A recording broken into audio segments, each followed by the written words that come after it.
Cuss words are a social construct. Insert woke statement here. Be advised.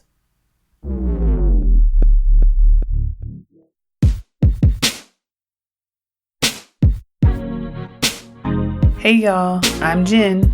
I'm from Oakland and I'm a queer black feminist scholar. This is Daren, hailing from the mean streets of Anaheim. I'm an introvert, a novelist, and a nerd. We're early 30-somethings with 3 kids and over a decade of marriage. This is a podcast about the realities of Blackness and adult life. We do adult differently. This is That Black Couple.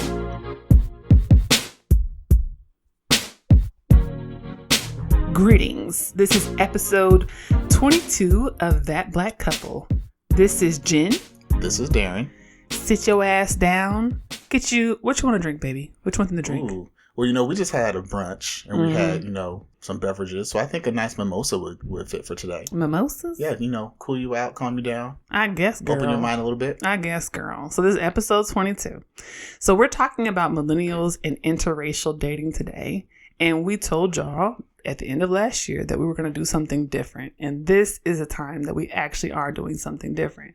We are going to have a panel of folks who are experts on interracial dating and millennial dating. Because we are not. Because we're not. We're not. We've been together for 20 fucking years. So we don't fucking know. Right? No, we don't know. No. So this is That Black Couple. Before we get started, make sure you follow us on Twitter and Instagram at That BLK Couple, on Facebook at That Black Couple, and look us up on the internets at www.thatblackcouple.com. You can stream every single one of our episodes on Google Play, Apple iTunes, Stitcher, and SoundCloud. And you have to rate us high because now there's more people invested. So, but can't they get us on Spotify too? Not yet. Oh, well, we got to handle that. Yeah, I'm working on it. Okay, boo. Give me a minute. Okay, boo. I got a lot on my plate. Okay, boo. It's coming. Okay, boo. So pretty soon on Spotify. Soon. So let's get started on first things first. Right? We have a listener question today. We've never done this before, but we have a fantastic question from Mike Du. Thank you so much for your question and for being a loyal listener. It says, I'm a Vietnamese guy and my fiance is African American. In public, people will look at us as if we are aliens. Some are bold enough to make comments. My fiance feels that if our genders were reversed, we'd be mostly ignored. Do y'all think the gender of our interracial relationship is more troubling to people than just the fact that we're an interracial couple? So, this is a tough question that we decided to seek help on. Yes. A, because neither one of us has ever been in an interracial relationship. Yes. That's kind of Don't be pausing. That's kind of it to me. But don't be pausing. No, I've never been in an interracial relationship. We ain't got no time for no damn secrets, Darren. No, nothing is going to be revealed, at least from my background. Thank you. But also because, this is a real thing, right? This is something that people are actively working through. I know that dating nowadays is some real bullshit. As somebody who is non-monogamous and hates fucking dating, I fucking hate it. It's trash. It's bullshit. It's absolute trash. But we wanted to actually get a diverse set of perspectives on this. So we have 5 people here to talk to us about it. Right? Mm-hmm. So let's get some names, right? We want last names too? Or just first names? Everybody's shaking their head. They said, hell no. They said, don't be putting my last name out here. You put me on the record. Okay, so we got Paul, Uday, Hillary, Jordy, and Megan. So these are all of our friends. Some folks in the group are queer. Some folks in the group are straight. I think everyone in the group is actually cisgender. Is that correct? Yes. Okay. So they can reveal what they would like to during the conversation. But I think that, from our perspective, dating is rough, period. Right? So dating is hard nowadays as a millennial. And when we first read this question, we thought, interracial relationships are very complex, specifically when you think about interrelationships that involve a Black partner, right? When we think about the fact that Black Americans are typically seen as unlovable, specifically Black women are seen as unlovable, are typically masculinized in certain ways, and their bodies are seen as kind of exploitable or fungible. And so we wanted to think about that specifically in this context, right? Because this is a Vietnamese man who's with a Black woman. But also, like, I talked to a friend of mine named Bryce who was talking about if the genders were reversed and how that also would be kind of problematic, because we're thinking about the ways that Black men's bodies are also seen as kind of highly sexualized and exploitable, and how that would also kind of garner some of the same attention, some of the same negativity, right? So it's not like there's any kind of scenario where the interracial identities of the two involved would somehow miraculously mean that people wouldn't be gawking at them, right? The gaze is specifically about this kind of outsider nature of the relationship. It's not aligning with the typical idea of who should be loved and who should be in a relationship. And that's typically two hetero, cisgender, middle class, white people, right? So if you fall outside of that binary, that's pretty much what you're going to get. Yeah. To me, that was the first thing I thought is, right, in a lot of ways, our relationship is queered in that way, right? The most obvious one is you're taller than me. Right. And that has been pointed out to us in plain English, like, as if like we don't know that. We didn't know that. Right. But it's that idea of deviating from that norm. And then what does that look like? What is that experience like? And like we said, we can only speak to our experience and our relationship, right, and what we've had to deal with. But we're fully aware of the fact that in an interracial relationship, there's other dynamics that come into play. Right. And that's why I'm so glad that we have our nice panel here today. Okay, you want to get started? Let's go ahead and get started. Let go.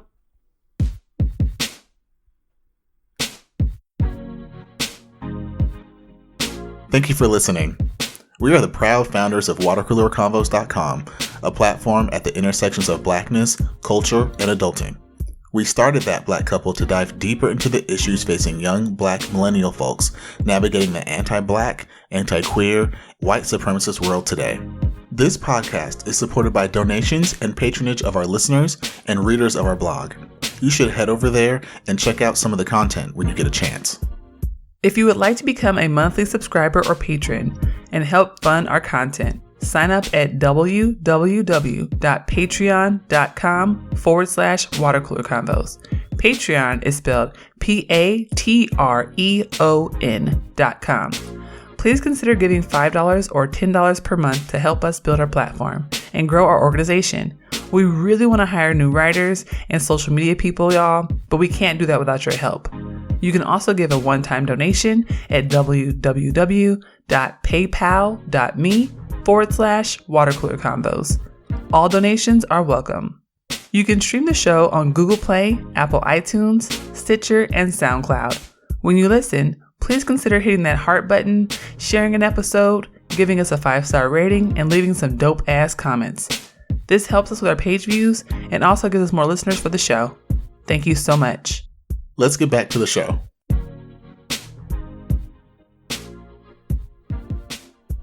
All right, so this is a complex question, right? We're asking specifically about being in an interracial relationship with a Vietnamese guy and a Black woman. So, Megan, let me know, how does this question in and of itself initially make you feel?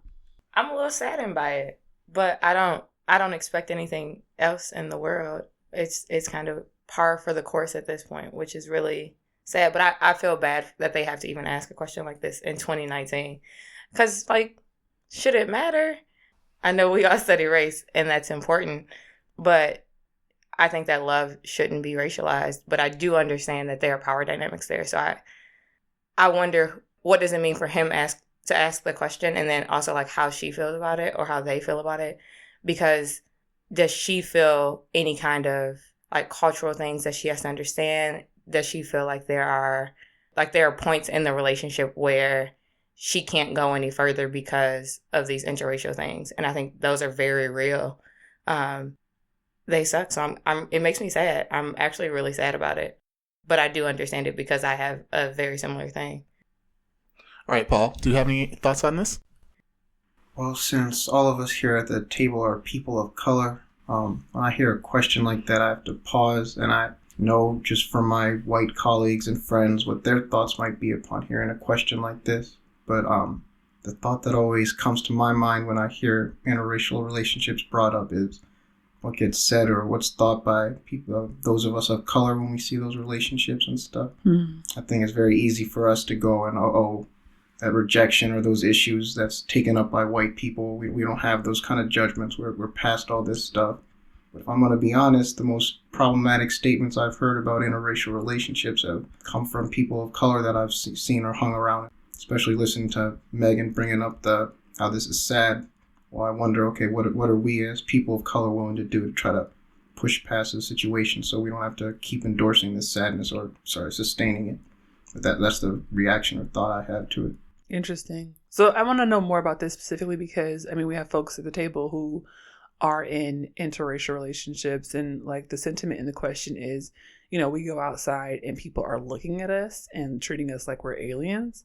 And as Daren said a minute ago, when he and I go outside, people look at us and treat us like we're aliens too. And we are too, I think we're read as cisgender and we're read as heterosexual, but I am taller than him. And so there are questions around masculinity and patriarchy and our gender normativity and how that looks in terms of our relationship. And that's where people typically intervene in how we move throughout the world. So I'm interested for folks at the table, and I want to ask you about this, Jordy, about moving through the world and like the gaze, people looking at you or people kind of intervening in your ability to kind of navigate the world in your relationship and what that feels like.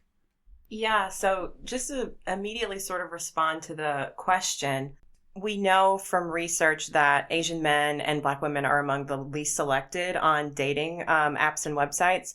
So that doesn't immediately sort of surprise me that people kind of look at them sort of funny when they pair together. So my mom is Black and my dad is white, and I have a white partner. So I remember growing up, I think I noticed the gays a lot more when I would go out with my interracial family. So, you know, 2 mixed kids, my half brother is Black and a white dad and a Black mom, you know, going to football games in the South. That's when I would notice the gays mostly, going shopping in the South. Now, being in a diverse city like Chicago, I think that the gaze is, or maybe I don't notice it as much, that the gaze is not as bad. Perhaps I'm just kind of too wrapped up in my partner to know. But I think sometimes navigating more interpersonal space can be harder. Public space is not as bad, but, you know, everyone reacts when, you know, you come up with your Black partner or your white partner. So I personally try not to be too sensitive about it, to be honest. I think that's really interesting because, to be honest, my thinking is like the gaze is just there. Mm-hmm. But I find it interesting that you're saying being here versus being in the South, you can kind of feel it in a different way or not as much. And so I'm kind of wondering, is that something that's shared with anyone else here? Like, Uday, do you have something you want to say on this one? Yeah, I mean, coming from India, even across ethnicities, across castes, but especially across ethnicities. So say, in Delhi, people from the Northeast are racialized as Chinese. And there's definitely a very kind of judgmental look. And of course, for African descendant or Black people in India, there's very much a kind of right to stare at the alien. So I think it's a very, very vivid and very personal experience.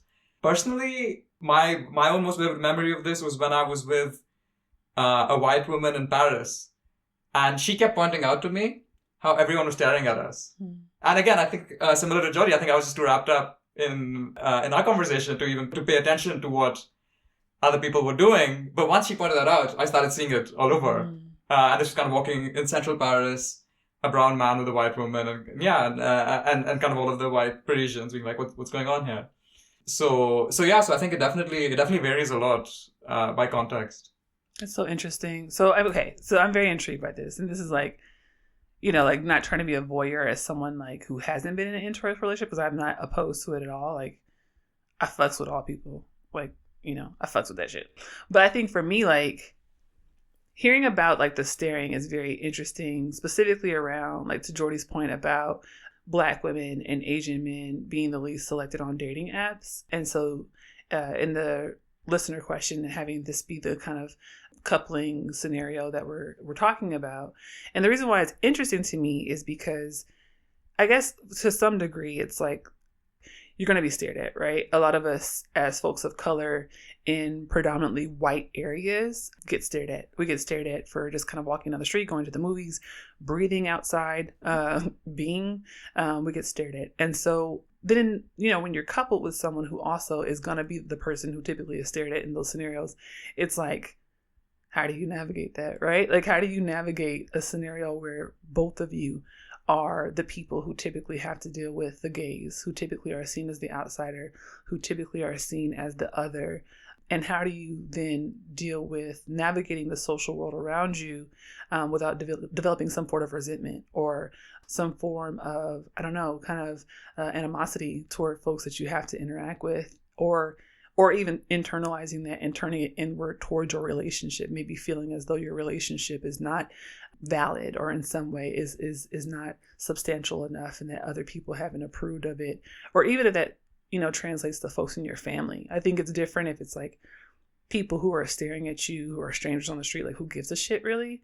But then that also sometimes translates to friends and family and folks who are in closer proximity. So I'm going to shut up now because I want to hear what Hillary has to say just about this gaze and kind of thinking about being from different demographic groups where you typically have to deal with being the outsider. So I really like this question because I'm thinking about this couple and the dynamics that they have.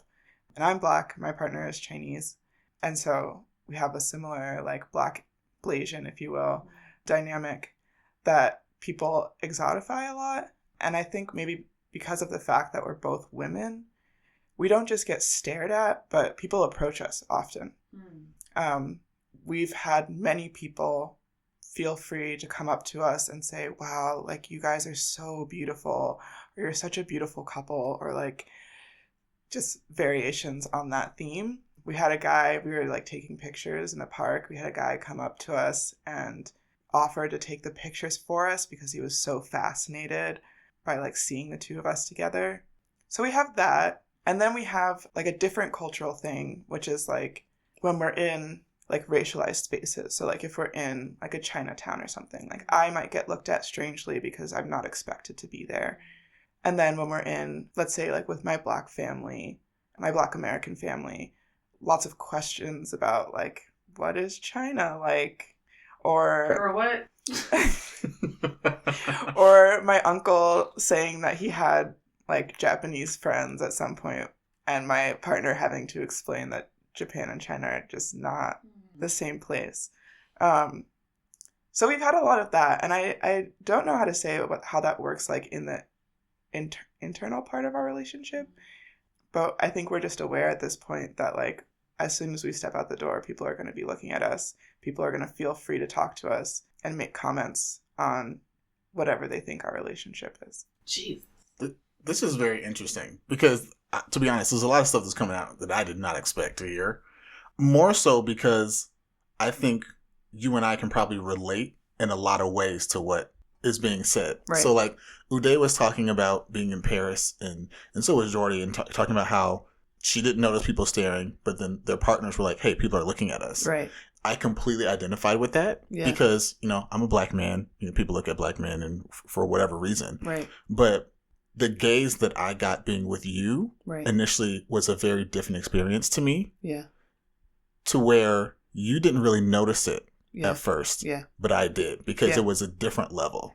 Yeah. And so I'm hearing like when Uday's talking, it's like, well, I'm kind of reading into this a little bit. But I'm kind of gathering that for certain people with certain backgrounds, they're used to a certain type of awareness of people looking at you and kind of having questions in their eyes. Yeah. And so it's almost like that gets dulled out. But then when you're in these interracial relationships, people, like if you're with a white person, for instance, who are not used to that type of attention, it becomes something that they clue into really quickly. Interesting. Okay, so let's open it up because it's been super silent and super weird. So let's like y'all can talk and laugh and shit. Yeah. It's kind of awkward.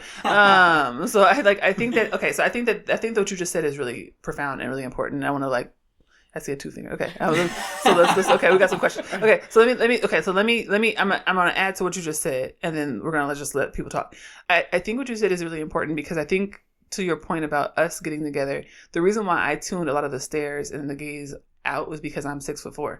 And I've been 6'4" since I was 12. Right. And so I got used to the staring. I got used to people yelling at me from across the street or following me around or thinking I was a star, asking for my autograph.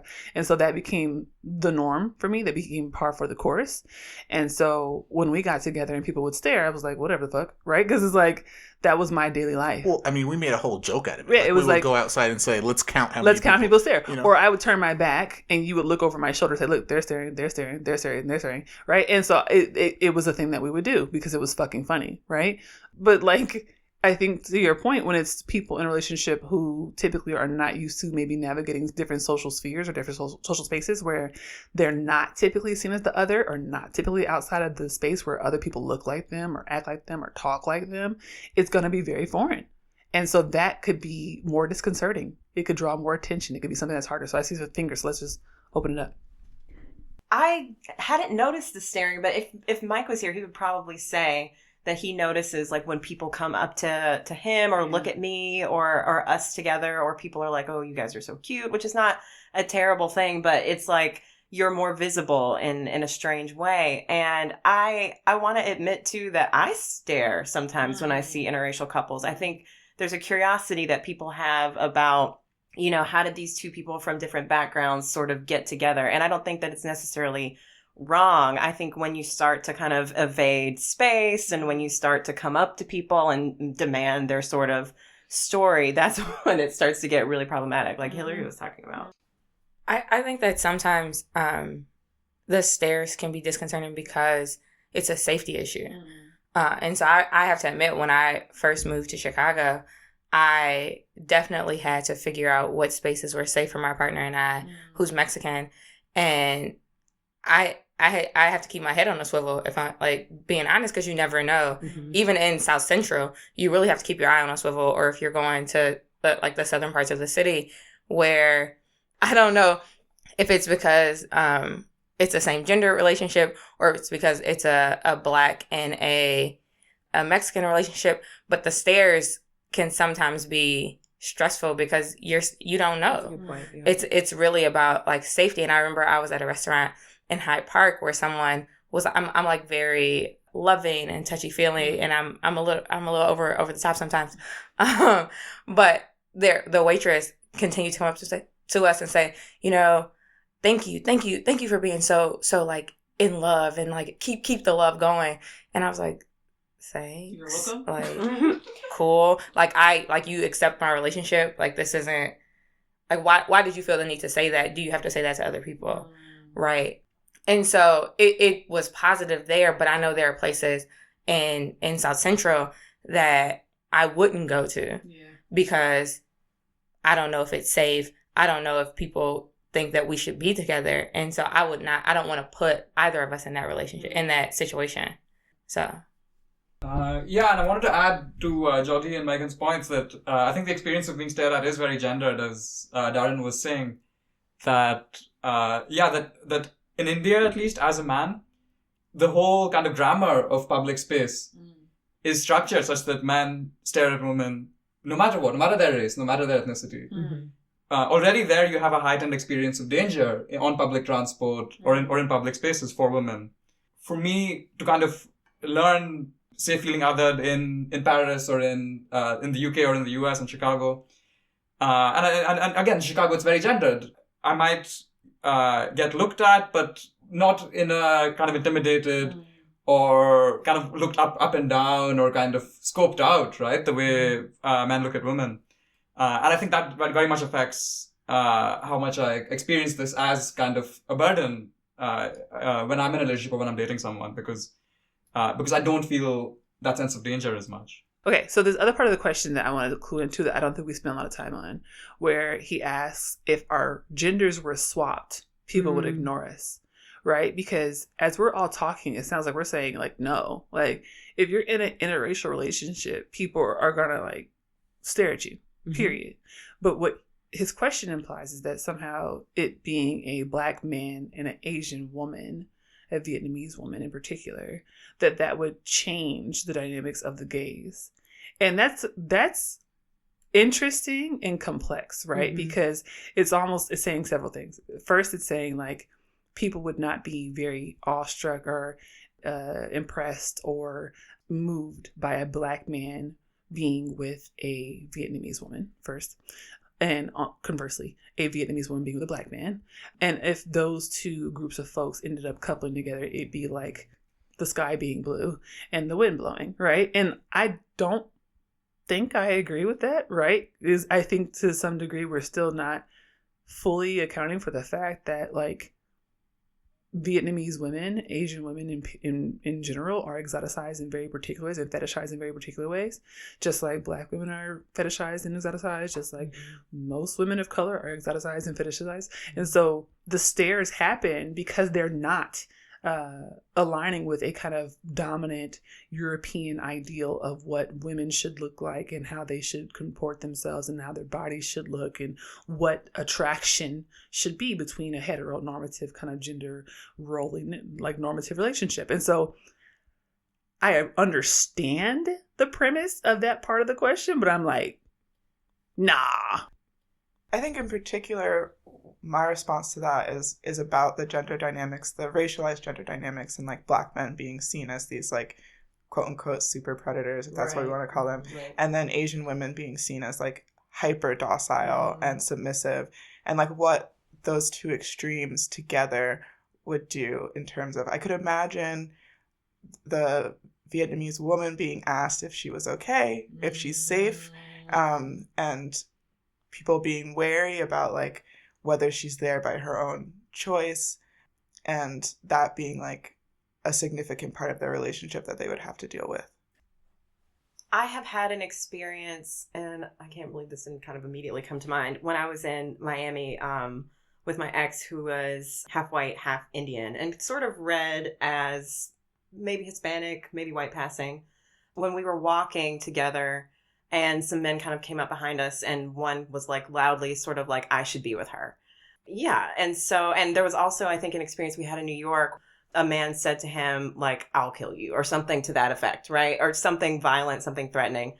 And he was very sort of disturbed by this. Yeah, I'm kind of shocked this didn't come to mind immediately. But yeah, no, seriously, just because I mean, it's just being used to men sort of calling out to you in public and being horrible and having to just kind of be like, whatever, you know what I mean?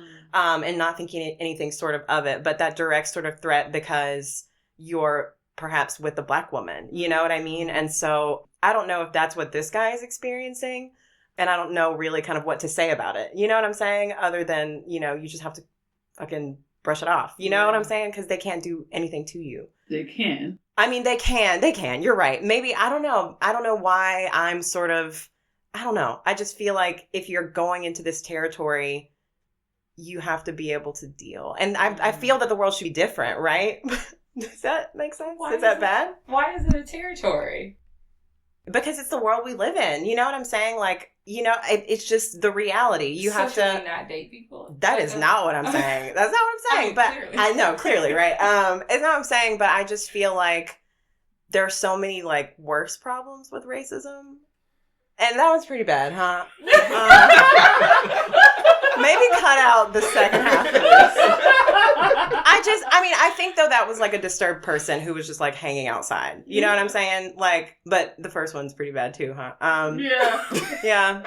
Well, I just feel I mean, to your point, like even if it was just a disturbed person outside, yeah, I think it makes it very real. So even if you could look at that and say this is just someone who's touched and you know, they just clearly need some mental health attention, it does make, I think, especially for like we were saying, for someone that might not have really conceptualized that type of a threat of just being outside before, right? It becomes very real, because then you can say, what if that wasn't a disturbed person? What if that was just one of these people we see on TV with a MAGA hat on? You know, what if there was, you know, it could be anything. It makes it very, very real. Maybe I should have been more sensitive at that moment.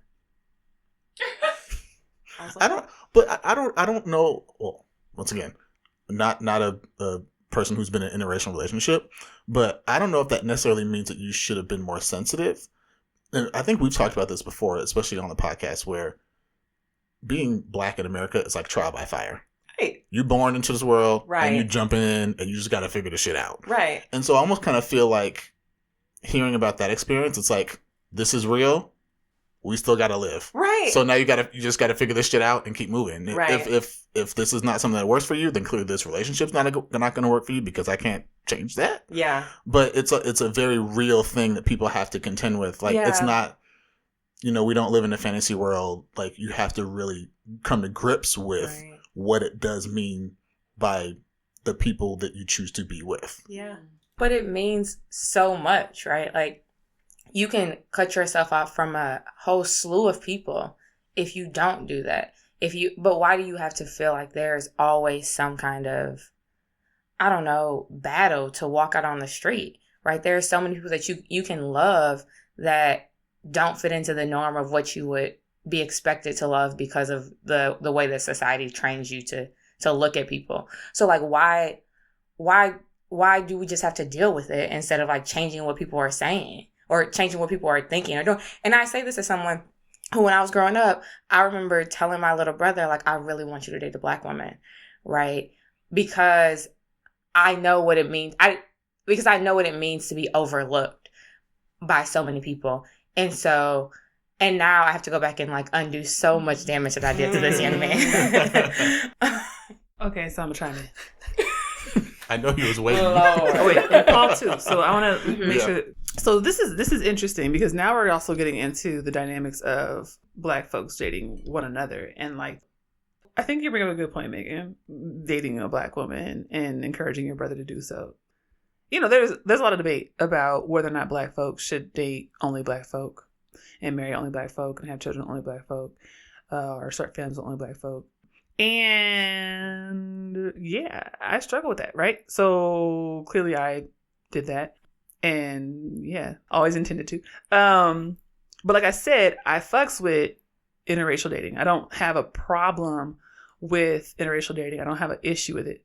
But I also understand a propensity toward family building and loving Black folk, Black folk loving Black folk, specifically around the facts that Black folk do have to go through this trial by fire, right?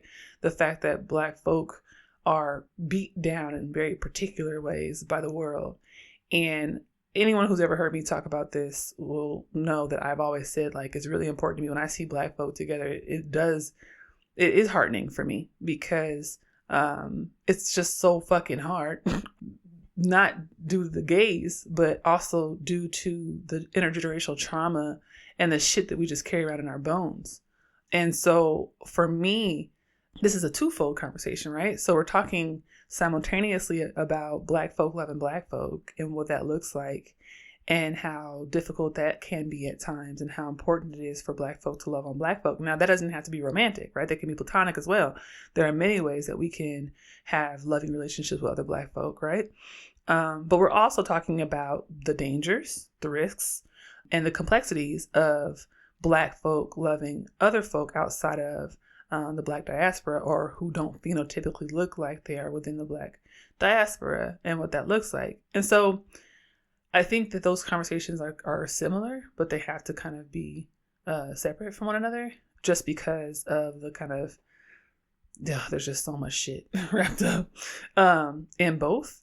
And on one hand, I think the Black folk loving Black folk conversation often gets burdened with people's personal opinions and like personal experiences and like biases and whatever the fucks. And that's fine. There's places for that.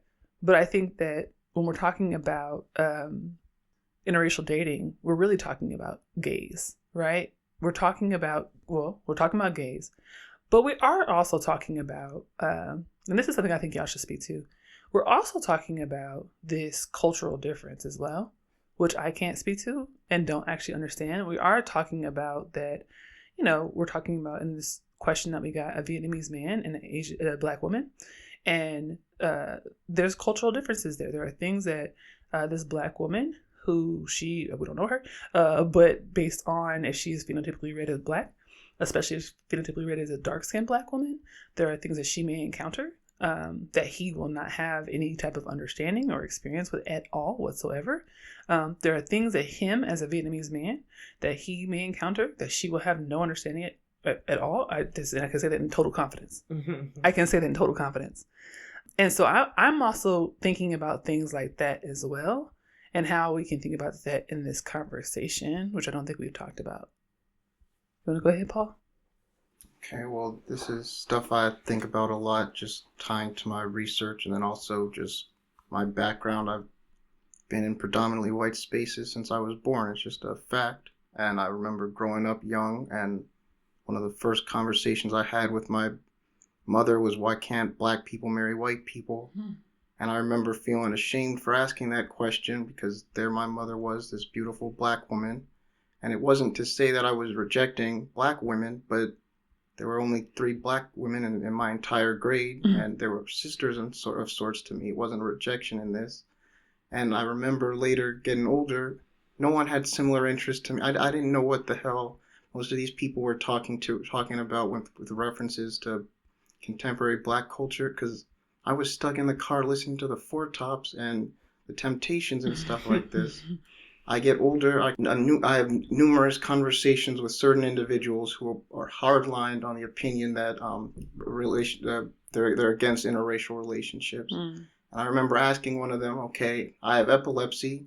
I know 2 people with epilepsy who are black. One is queer, and the other one would never go out with me because I'm not Christian enough. Do I have to go and let down the disability thing, considering most of the interpersonal ableism I'm getting is coming from the black community? So all these questions are coming up, and I see in the end is a fear of difference or what have you. And the cultural differences are something that we already have to wrestle with enough. So then to have that gaze that you're talking about put extra cultural burdens or differences to work out seems, it doesn't seem like a healthy way to go and deal with the trauma you're referring to and stuff like that. Like you said, we don't know this couple. We don't know what they're going to have to go through. We don't know what things they might bring in or what beauty might come out of the relationship itself. But I think there's something disrespectful, not for us at the table, but just in society. And Megan, you seem to allude to this at the beginning, to impose our cultural frustrations or our inability to see past difference and stuff like that, and impose it onto other groups, especially as they're trying to use, maybe I'm just too much of a sentimental, idealistic person, but to use a loving relationship as a space that should be able, in order to overcome that. I fucking agree. And with regard, can we snap on that? But what was his name? Mike. The fact that Mike even asked this question to a black couple to help him try to sort, I think that's him going, and like you said, George, what was it? We got to deal with this rather than going, because I know tons of non-black men who would have just, well, their response would not have been nearly as. So I got this is one thing hardening that I'm seeing back in this to even engage with this. But I guess we need to have more conversations like this, not just within the guards of online spaces, but just in person with one another. But yeah, sorry, those are my I really all fucking over the agree. place thoughts on that. I really fucking agree, and I want to add that one rule that I have and I've always had is like I talk to people about their relationships, but I never get into people's relationships. Like, people will be like, oh, you've been married and your relationship seems great. And I'm like, yeah, but this is my relationship. And like, what happens inside my relationship is what happens inside my relationship. And to Paul's point, I think we don't know what the fuck, like, what type of beauty can come from this. And like, if we have 2 people who are in love with one another, who are committed to one another, who are committed to doing work with one another and building with one another, like, that's their fucking business, yo. Like, and so for us to project and interfere is a problem. Now, if we want to like support people and like, you know, be a part of the process because they ask for us to do that or whatever, like, that's one thing. But I do think that we have this propensity toward judgment, and it comes from a place of you know, from the systems that we learn ourselves. It comes from the structures that we learn ourselves. We learn, you know, racism and sexism and, you know, misogynoir and ableism. And we learn all these processes that teach us to other people. And then we take them and then we do that shit to, you know, we just reproduce that shit over and over again. So I see some eyes. Hold on. Let's do Hillary first. I also think that it's super important that Mike asked this question. As someone who's in an interracial relationship that doesn't include a white person, there aren't really a lot of resources for how to navigate that kind of relationship with someone. searching, Google's everybody's friend, but like searching interracial relationship is always going to be like how to be a white person with someone who's not white. How not to be problematic in a problematic racist white person in a relationship with someone who's not white. But like, if neither of you are white, then there has to be some other negotiation that happens, given that the traumas and discrimination and prejudices that you experience, well, that you both experience them, but that they're different. So on a not so serious note, make sure you have silk pillowcases. I'm serious, because like the little things matter. Wait, for her hair. For her hair. Girl, Yeah. I'm so dead. That's love. I want you to go with it. I want to hear where this goes. No, because like those little things really do matter in ways that I don't think we take seriously, and they do. So like it's really important that, because you mentioned the cultural differences, right? Yeah. I didn't know. I always keep a certain kind of shampoo at my house. There are certain things I always have. Yeah. But that is not what my partner needs. And it is very important that if my partner is at my house, because this is a long distance relationship, is at my house, that they feel comfortable. Mm-hmm. And so there were certain that I got a list the first time that she came to Chicago of the things that were needed. It was like, this could sound real racist. I need tortillas. I need tapatio, not red hot. And I need you to have this kind of shampoo. It was like, and it was like, this is very important to me, because this is how I live my life. And if I'm going to be in this space, I need you to know how to love me.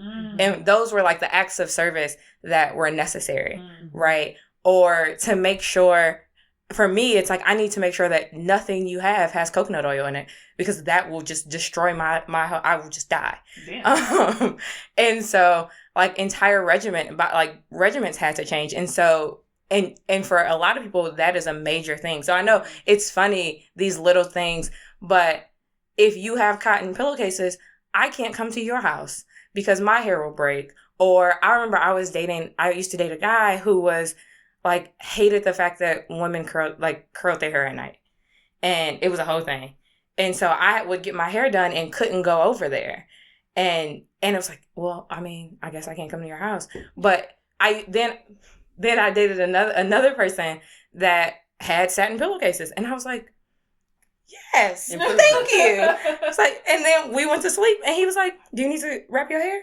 I was like, yep, thank you. And I went in there and wrapped my hair, and it felt so assuring. Yeah. And so I know like we laughed, but as like this man is dating a Black woman, and I don't know like what her life is, but like there are little things like that are important to show that we're here. And granted, I now love tortillas instead of like bagels and English muffins in the morning, so it's like my thing. And tapatio tastes really good. So oh my God. So I mean the little things that were cultural and I would have never known were really important for me. Yeah, so I just wanted to add to Hillary, Megan, and Paul and Jen's points just now that negotiating difference is hard. And I think we also need to be prepared as we are going into interracial relationships, as we are meeting different people. And as we're looking to do justice to the people that we love, I think we need to be prepared that it's going to be hard and it's going to be messy and there's going to be a lot of arguments. And especially as men, say non-Black men or Indian men, like Desi men, we should be prepared to be called out. And we should be prepared to be called out a lot for our bullshit. Because there's a lot of it. And we should be ready to not take it personally. And to not kind of lash out immediately if someone says that, something we did was fucked up or racist or anti-Black. Or abled, right? These things aren't about us personally, but they're about how we can love each other better. So going forward, I really appreciate that we've had this conversation. I really appreciate that we've had the courage and the patience and the love to have this conversation with someone who's reached out to talk about it. But especially as men, definitely we should get over our egos and get used to being wrong and wrong all the time and learning from that and growing from that, because I think that's an amazing thing about being in love and meeting new people and learning about how we can love each other better. Like what you hear? You can find my mom and dad, aka That Black Couple, on the web at thatblackcouple.com.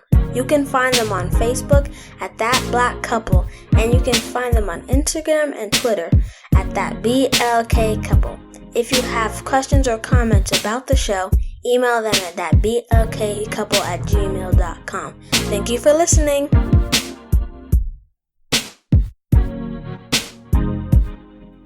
Okay, so that was fucking lit. That was amazing. That was fucking amazing. We should do this shit more often.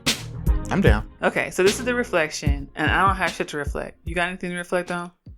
I will say this. This Mm-hmm. has been a very eye-opening experience to me. Yeah. Because, to be honest, we Black people, Mm-hmm. and I think a lot of times I have this idea that I think a lot of minorities think we always get oppression, like we understand it, and we understand it universally. Yeah. And then kind of bringing the idea of like interracial dating in, Mm-hmm.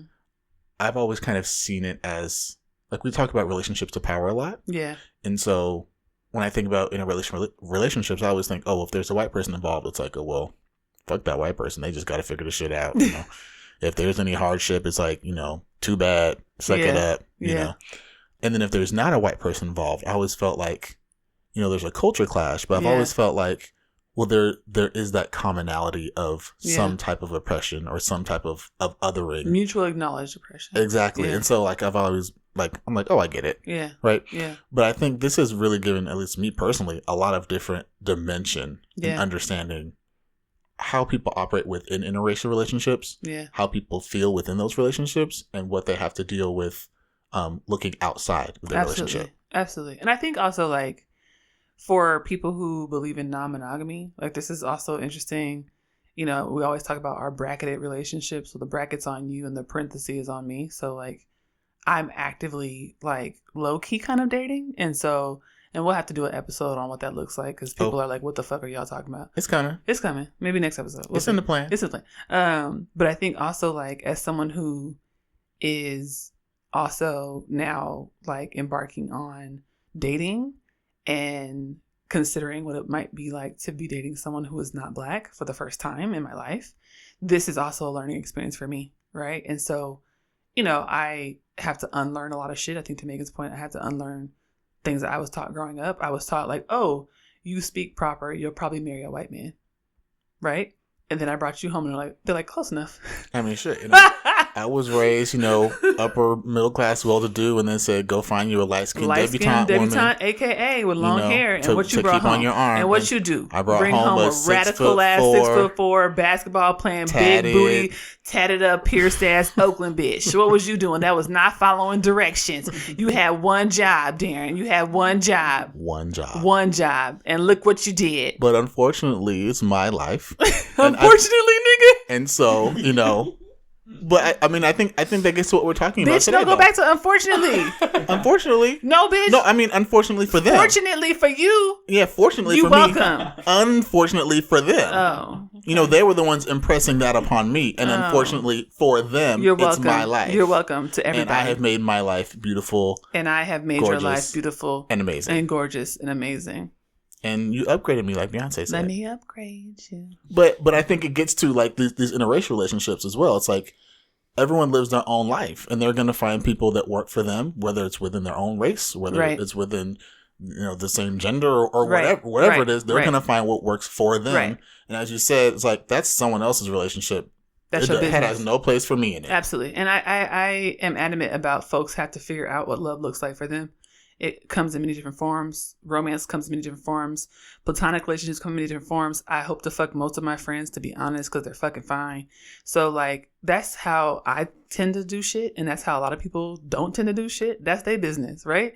Exactly. Exactly. And, like, if people are looking out into the world and they're seeing reflections of themselves and they don't happen to have the same skin color, or they maybe have a disability and it's a different disability, or they have different genders or different forms of embodiments, I'm like, fuck that shit. Like, there's just so much beauty in the world, and I just can't imagine being closed off to that shit.